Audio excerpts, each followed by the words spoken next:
Okay, so after, of course, you're going to go ahead and get your engine bay on, and then your gas tank, and then you can go ahead and start to get your wires in here.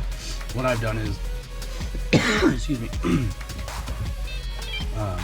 I've wired everything up, and I kind of did everything off camera. It took me a minute to figure out the settings once again, but what I want to do is just show you guys how it's set up. All I'm doing is using these basic 10 amp.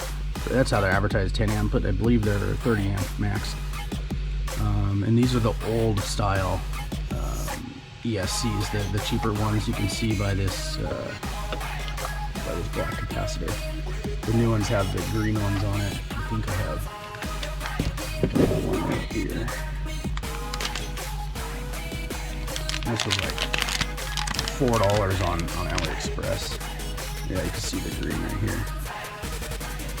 The green capacitor. So, I mean, again, they're essentially identical boards, except for that capacitor. So, they went with thicker gauge wire on the new ones too, which is a good thing because they probably know people are using more than 10 amp.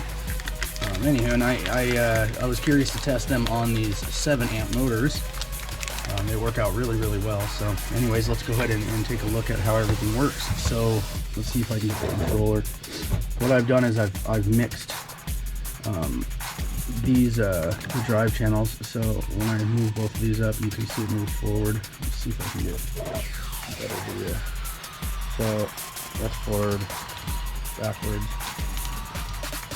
right, left. And so that's the mix. Sorry about the, I have like a scuff in my GoPro, so, but if you guys need any help with the mixing, just let me know and I'll post my settings up. And then obviously you have your turn function, your right, your left, and then this controls the lift as well.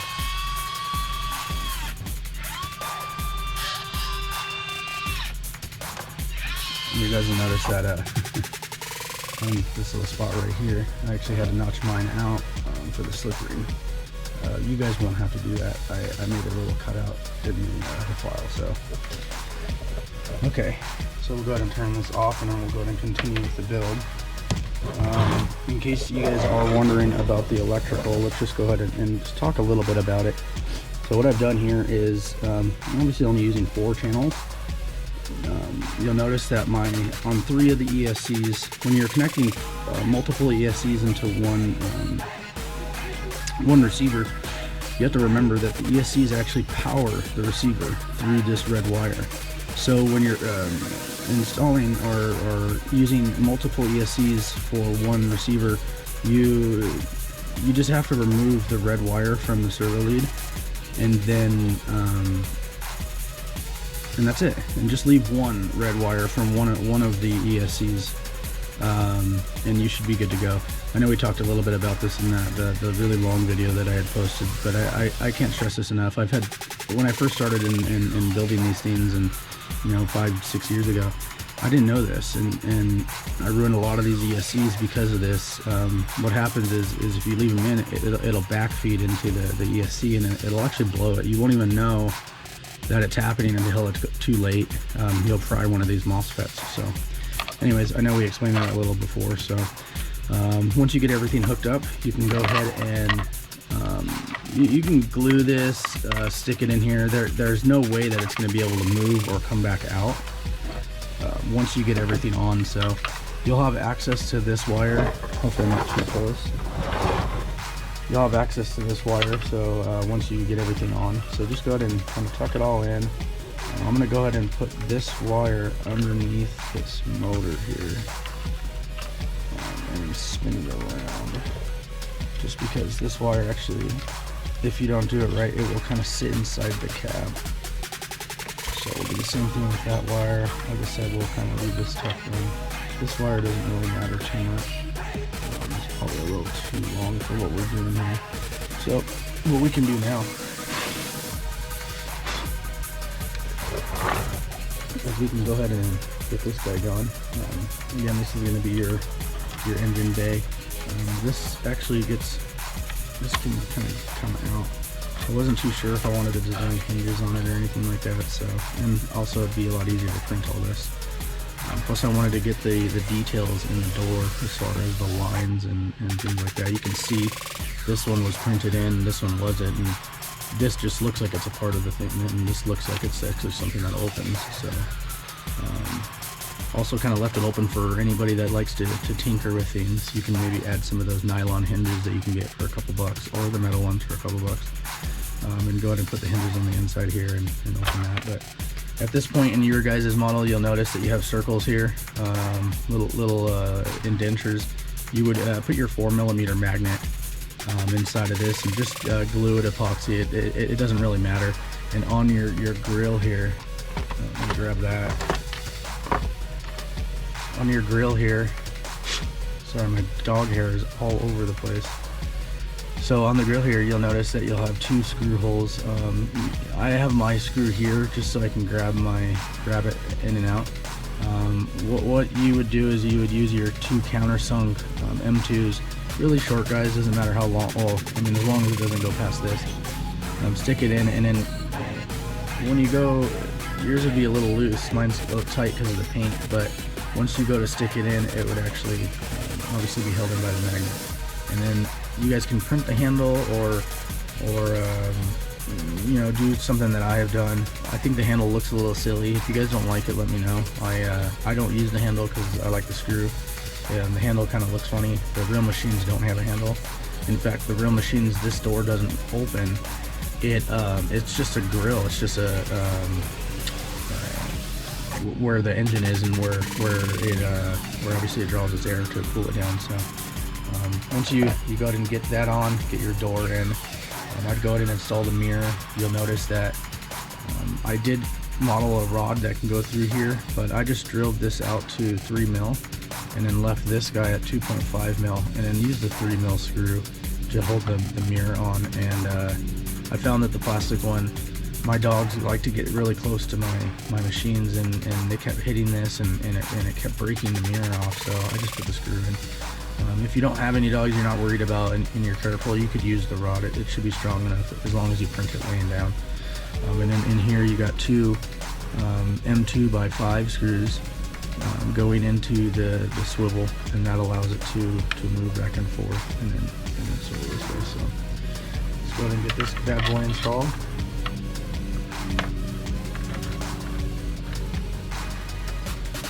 So apparently I haven't built this thing for a while, but you have to actually take the gas tank off again if you're following the way I do it.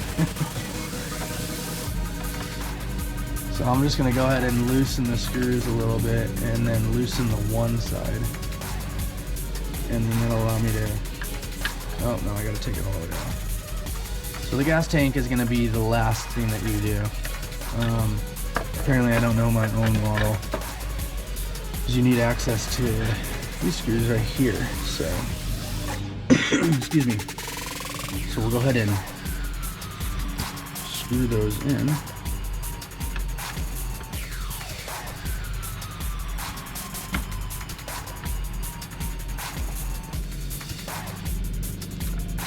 Just making sure it's nice and straight. So I'm gonna find the other screw. Been meaning to build this for the last week. Oh, there it is. So things have been sitting around for a while.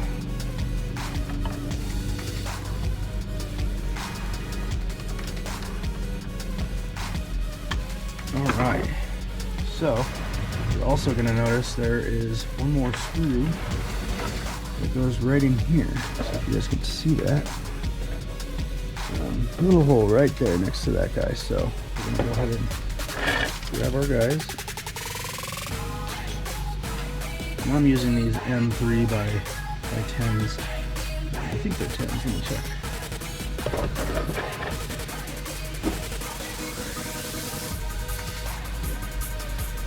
They're actually 12s. M3 by 12. You can use 10s. I think these are a little too long for what I'm doing here. But it should be good. So you'll notice too that you may have to obviously turn it on and spin it. Just a little bit. I need to get to this corner here. And I'll have to do it again for the cab.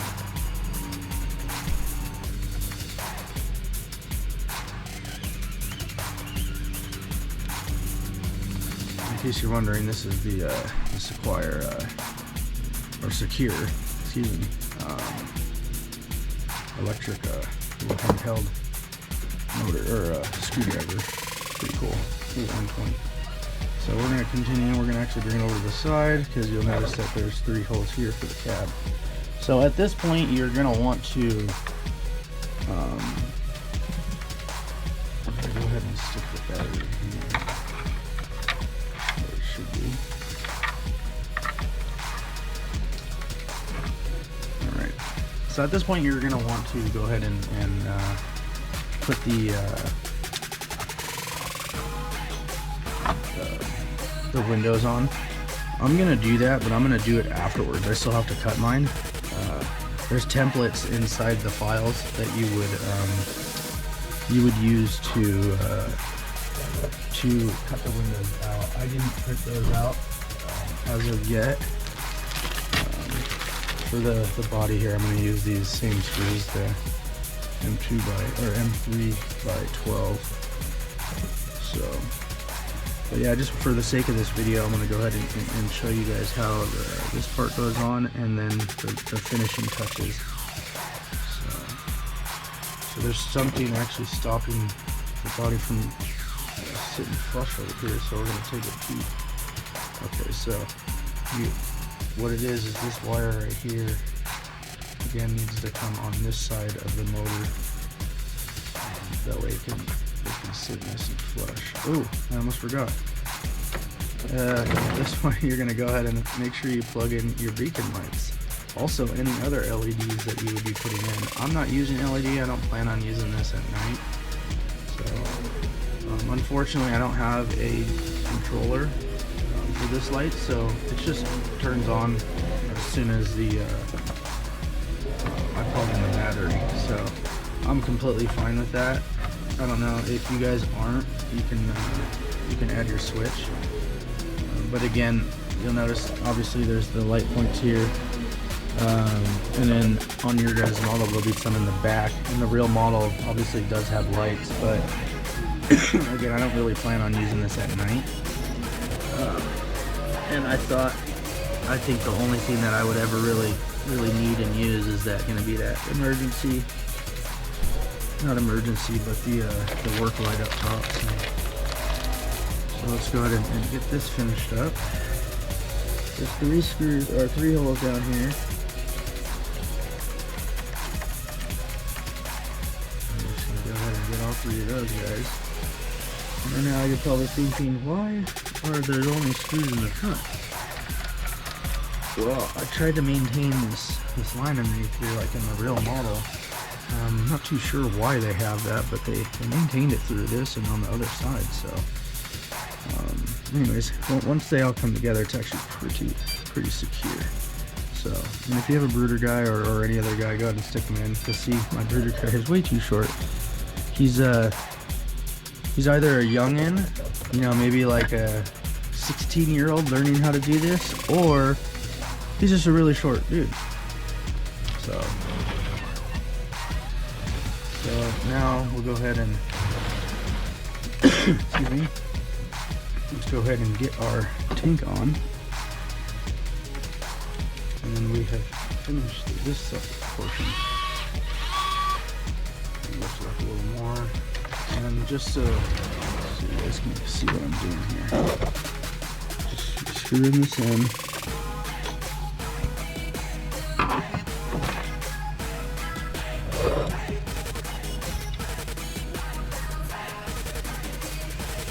Now I actually had to drill my chassis frame out, or the plate, because again I'm using an older version, so you guys won't need to do what I'm doing right now, which is essentially making sure those screws go into the hole.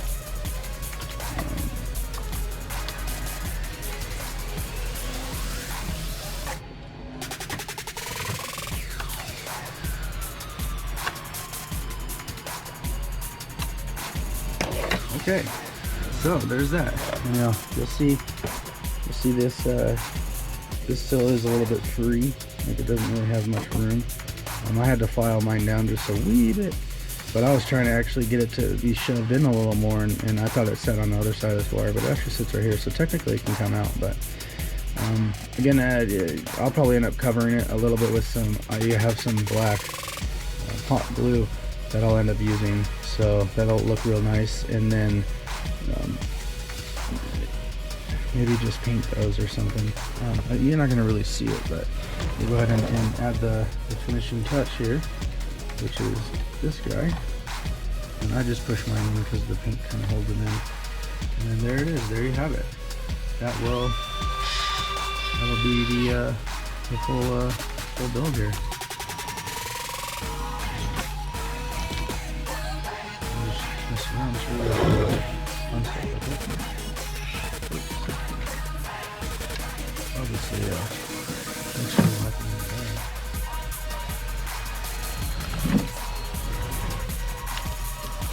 I like to just turn it on, turn the tab. It kind of looks cool.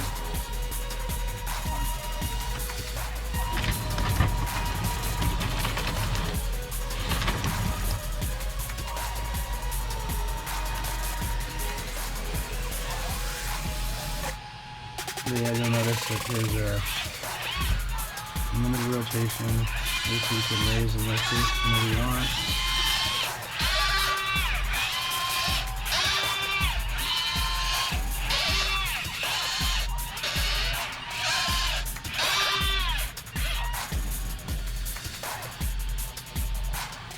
And the cool part about this model is the fact that you can drive it backwards, forward. What I would do if you guys find this a little too light, you could put some weight inside of it. I have some fishing weights, some really thick one for the ocean that I'll be using. I'll just throw them. You'll notice that I'm using this 3000 milliamp battery, but you can get quite a big batteries in there. I'm also using 3-cell. I think 3-cell works a lot better for these geared motors than 2-cell will. But you can see, you can probably get, these are 6200s. This is a 5200. So there's two 6200s, and you can see that the 10,000 battery would fit in here with ease. And then also, but like I said, I'm going to use this, and then I'm going to go ahead and I'm going to throw in, I don't know, I'll just throw in a few pounds here, and then I'll end up taking the engine bay off and then throwing in maybe a pound or two over there, and then that'll allow there to be more weight on the back. So what happens is, let's see if I can get it to do it. So let's say that you just unloaded. You spin around. And you just unload. And yada yada yada. So then what happens is, there's usually, if you're on uneven ground, it let me go in, what is it, reverse? That doesn't seem that light right now. Well, maybe if you guys notice it, that you guys having issues, just add some weight. I don't think, I don't remember which way it was, but anyways, this is going to be your drive wheel. These are always going to be in the front. Idler is in the rear. But that's it. That's all she wrote. Here, that's essentially game on after that. Hope you guys enjoy. If you guys have any questions, concerns, or anything, feel free to drop me a message, or a comment, or join the Facebook group, and And we'd love to see your pictures and videos, and hopefully we have a bunch more videos and such coming here pretty soon. So weather's been real nasty here, so I haven't really been able to play around with it. I've only been able to do just a little bit with it. So a lot of testing in the mud though.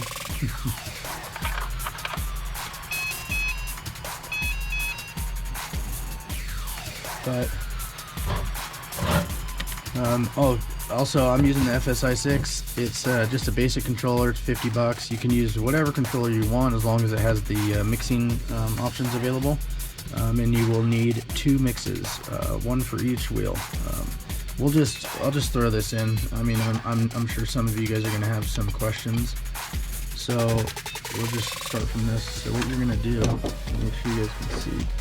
So what we're gonna do is you're gonna be at the main menu, hold OK down, hit up to function setup, and then you're gonna go ahead and scroll all the way down to mixes, and you'll see that mix 1 is on, mix 2 is on, mix 3 is off. So we only need 2 mixes. You'll notice that in mine, channel 2 is the master for channel 1. So whatever channel 2 does, channel 1 is going to want to do, and it's going to want to do it at a 100% positive and negative. So what that's going to do, we'll come back to mix 2 here in a second, but to show you guys what that does. So channel 2 is going to be your up and down. So whatever, when you see 100% positive, 100% positive for the negative, or the positive and negative, which is up and down. If you see 100% on both sides, that means whatever 2 does, or whatever channel 2 does, number 1 will follow, no matter what. So I've had to, you'll notice that this channel 1 doesn't go as strong. For some reason, the channel 1 motor wants to go faster, so I adjusted that with my endpoints. We'll talk about that in a second. So, and then on the other, this second mix, you'll see channel 1 is actually the master to channel 2. So whatever channel 1 does, channel 2 is going to do the exact opposite, because the positive and negative mix is in the negative side. So that's it for that. And if you guys are having issues with one motor spinning faster than the other, it doesn't do it when I'm going forward, only in reverse, which is perfect because I don't really need to go that fast in reverse. I mean, I do, but this helps out a lot because they'll still reach full speed. They just, the number 1 won't reach full speed as fast as number 2 will. So if you guys have any issues with one motor spinning faster than that, just again go to the endpoint. And then, of course, if you have any issues with any of your controls not working properly, you may have to reverse some of them. So I've had to reverse quite a few of them just to get everything to work, except for one. All right, guys, I think that's about it. We'll go ahead and finish up the video and maybe post some awesome videos of it running. In fact, I actually have to load up the trommel to go ahead and start sifting through some rocks. So now we got a bad boy to load into. Then again, thanks for watching, you guys, and enjoy. Hopefully you have as much fun as I've had. Hi guys, it's me again. So I just wanted to talk real quick about the glass I'm going to be using, or the plastic. So I actually have a model store, train model, and they had this clear plastic there, so you'll see that I'm going to be using this stuff. And the only reason why I didn't actually go out and buy this to use this, I had this laying around. I think I saw it in the store and I thought it was pretty cool to have just in case for something. So what most people will use is something like this. So this came in, I think it was something, I don't know, something that was bought online, and this came in it. But most people will use something just like this. Obviously the front windshield won't work, but you can definitely get the little sides with all this this goodness over here. So I just wanted to let you guys know that this is what I used, or what I'm going to use, excuse me, and it's 0.4 millimeter thick polystyrene sheet. You can see everything. Oh, I paid $4 for it. So they also have I got some black ones just in case I wanted to black out the my big rig, I wanted to black those out, so I thought this was pretty cool. This is half a mil thick.